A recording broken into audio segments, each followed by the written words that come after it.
So, just get on. before and after, okay? Now, I would say the right-hand one probably for me is a little bit further forward than we want it in terms of the ball position, but the hand, yeah. But this one here now, you can see there was your arm there now. There was the club shaft. There's a little bit of a gap there between where your left arm and the club are. They're not kind of in line as I'd like to see it. I like to generally see a little bit more, what I call kind of, a lowercase y with people setting up, yeah? So you've got that more, yeah? And you can see now your left hand grip has changed just because you're putting your hands on the club in a different position. What we don't want to do is we don't want to take your left arm and just go and crank it over this way because it just feels weird. And especially if the hand's a bit too far back towards the middle as you had them, you try and turn your left forearm here. Now the elbow doesn't like it, yeah? Golfer's elbow, tennis elbow, these are kind of jazzy things we see people when they're sort of in this position. Plus they're trying to keep the left arm straight.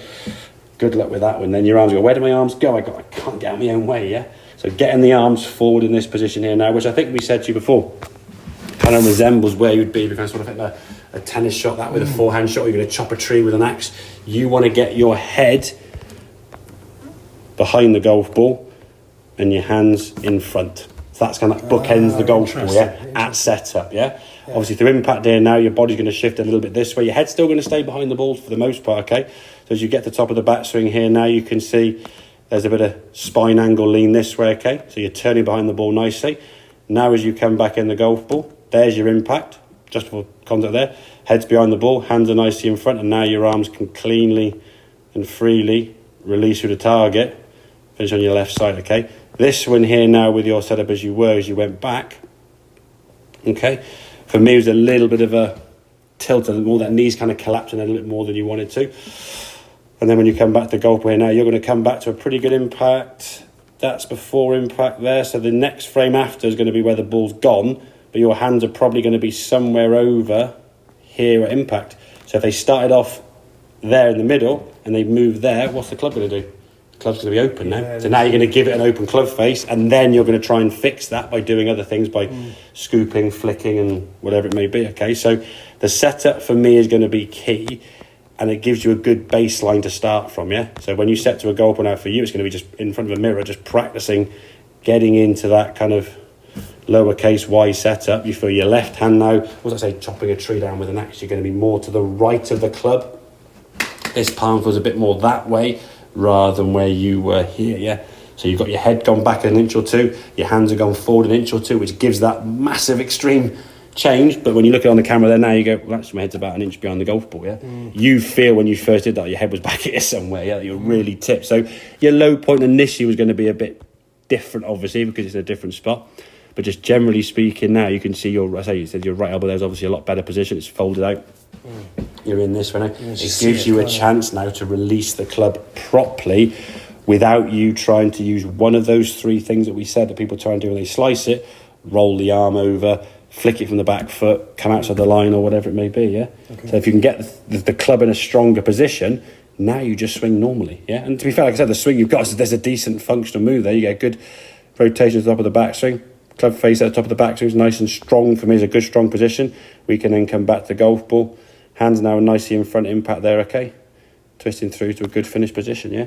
And when you're on the range, if you see 2 or 3 shots curving left to right, and I would say curving left to right enough to miss a green that you may lose a ball. Like right-hand bunker, not the worst thing in the world, okay? If you're playing off your handicap, we'd allow missing 7 and 8 irons and 6 irons, like 10, 15 yards right at target. So when they start going 50 yards right at target, then you go, okay, if I get 2 of them, my next one is just going to be a hook. I don't care if you hook it 50 yards left, you've got to see a different shot. So you've got to look, okay, this is how I can change my hit. So this can draw it, that's going to fade it, okay? You can move your body. See my thumbs now just moving around here. They're still staying, pointing back to my sternum here. As I move my top half, the body's going to move differently. It's going to set me up on the club in a different position. So as much as these are good to get a baseline, for you, you're going to be slightly stronger than that, yeah? Okay. Which is not a problem. I mean, Dustin Johnson's stronger than that. McIlroy's probably in that kind of window. Xander Schauffele's weaker than that. Scotty Scheffler's new. So it's like, who would you mind? I mean, they're all pretty good golfers, aren't they? It's not like one grip fits all. Yeah. So and this is what I say. If someone like Dustin who gripped it 4 knuckles and did that, changed grip with Xander Schauffele's probably won the last 2 majors, they pretty missed the cut easily, yeah? Jordan Spieth's very weak. McIlroy's quite strong. It's not strong, weak, good, bad. It's like Messi's left-footed and Ronaldo's right-footed, yeah? Nadal is is he left-handed, Nadal? Yeah. Yeah, and then Djokovic is right. So it's like, is it good or bad? It's just personal choice, yeah? One goes better off his backhand, one goes better off his forehand. But you've got to know what your positive and what your neutral is. Start in that position, yeah? Okay. You want to come back to that position, okay? But if you're not starting in a good spot, when you come back, that club's going to be into the right target. You're now going to have to try and fix that during the swing. And in 1.5 seconds, you won't do that very consistently. You'll get it well on a range because you're doing a lot of shots in a short space of time, yeah?